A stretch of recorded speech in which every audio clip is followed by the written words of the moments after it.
অভয়ের মা আমরা দেখিয়েছি যে 9 আগস্ট একেবারে অভয়ের মার কপালে আঘাত বড় হয়ে ফুলে গেছিল। প্রশ্নটা হচ্ছে যে অভয়ের মা আহত হলেন কিভাবে।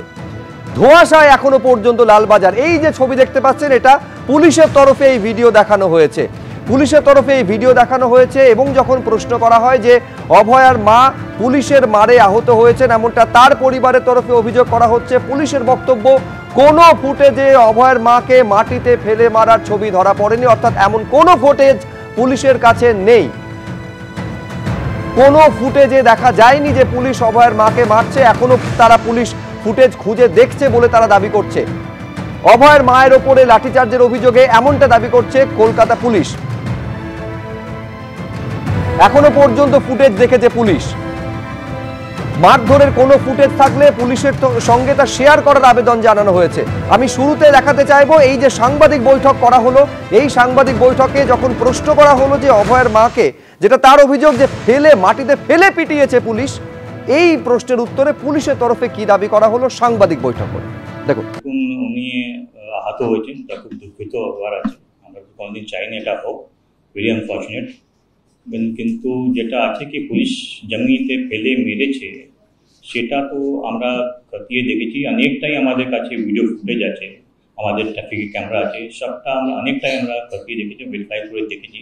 কোথাও এরকম দেখা যাচ্ছে না কি যেখানে ওনাকে দেখা যায় কি পুলিশ জমিতে ফেলে মারধর করছে। এখন পর্যন্ত কিছু পাইনি সেরকম। এখনো পর্যন্ত আরজিকর কেসে ডিজিজড মাকে কোনো অ্যাসল্ট আপনাদের তরফ থেকে করা হয়নি। আমি বলছি, আবার বলছি কি এখন পর্যন্ত আমরা অনেকটাই ভিডিও অনেকটাই ফটো খতিয়ে দেখেছি, ভেরিফাই করে দেখেছি। এখন অবধি আমরা কোনো রকম এরকম কোনো ভিডিও পাইনি যেখানে দেখা যায় কি পুলিশ ওনাকে মারছে। নবান্ন অভিযানে গিয়ে আহত হয়েছেন অভয়ার মা। এবার সেই মর্মে অভিযোগ জানাতে গিয়ে হেনস্থার মুখে পড়তে হয়েছে অভয়ার বাবাকে। এই মর্মে সিপিকে ইমেলে নালিশ জানালেন অভয়ার বাবা। 1 নম্বর থানা বলেছে 2 নম্বর থানায় অভিযোগ জানাতে। কিছুক্ষণ পর প্রথম থানা বলেছে না 3য় থানায় অভিযোগ জানান। তারপর 3য় থানা, অভয় বাবার অভিযোগ অনুযায়ী বলা হয়েছে যে প্রথম থানায় অভিযোগ জানান। অর্থাৎ হেনস্থার মধ্যে বারবার ফেলেছে কলকাতার একাধিক থানা। এই মর্মে সিপিকে যখন নালিশ করেছেন তারপর সিপি পাল্টা ইমেলে এটা জানিয়েছেন অভয়ের বাবাকে যে আপনার অভিযোগ নথিভুক্ত হয়েছে, নিউ মার্কেট থানায় জেনারেল ডায়েরি করা হয়েছে। আমি এইখানে পরপর আপনাদের সামনে রাখবো যে অভয়ের বাবা ঠিক কিভাবে তাকে হেনস্থার মুখে পড়তে হয়েছে, তিনি ঠিক কি অভিযোগ করেছেন এবং এই অভিযোগের প্রেক্ষিতে পুলিশেরই বা কি বক্তব্য, পরপর দেখুন। আমরা একটা এফআইআর করেছি, যেটা করতে হয়, যেটা নিয়ম মাফিক আছে, মেলের মাধ্যমে করেছি। ঘটনাটা পুরো সম্পূর্ণ লিখে করেছিলাম। শেষকিয়া সরণি থানায় করেছিলাম, কিন্তু ওরা আবার বলেছে এটা শেষকিয়া সরণি থানা হবে না, এটা অন্য থানায় হবে। অন্য থানায় কোন থানা সেটা বলেনি। পুলিশ এর তদন্ত করবে এবং আসল অপরাধীদের বের করবে, এটা শিওর রাখবো আমি। যারা যা মেরেছে আর কি, এই ব্যাপারটা পুলিশের উপর 200% ভরসা আছে। এটা এই ব্যাপারটা ফয়সলা করে আমাদের দেখিয়ে দেবে, কলকাতা পুলিশ কাজ করতে পারে।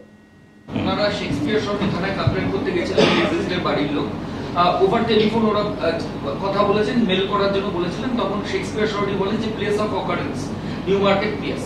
তো ওরা নিউ মার্কেট পিএস এর সঙ্গে যোগাযোগ করে স্যার, তো নিউ মার্কেট পিএস আবার বলেন না, place of occurrence Shakespeare PS. এবার ওরা পুলিশ কমিশনারকে লার্নেড সিপি স্যারকে ইমেল করে। ওরা তখন বলছে যে এটা একটা হ্যারাসমেন্ট। কমপ্লেনটা রিসিভ হয়েছে নিউ মার্কেট থানায়, ওটা আমরা বলছি কি নিউ মার্কেট থানায় কমপ্লেন রিসিভ হয়েছে, ওটা আমরা জিডি করে রেখেছি। শেক্সপিয়ারে নয়, নিউ মার্কেট মেরেছে তো ওনার বাবাকে মেরেছে, মাকে তো গুরুতর জখম করেছে। অর্থাৎ পুলিশের বিরুদ্ধে এফআইআর হওয়া উচিত। পুলিশ এফআইআর যদি না করে কোর্টে গিয়ে এফআইআর করা উচিত পুলিশের বিরুদ্ধে।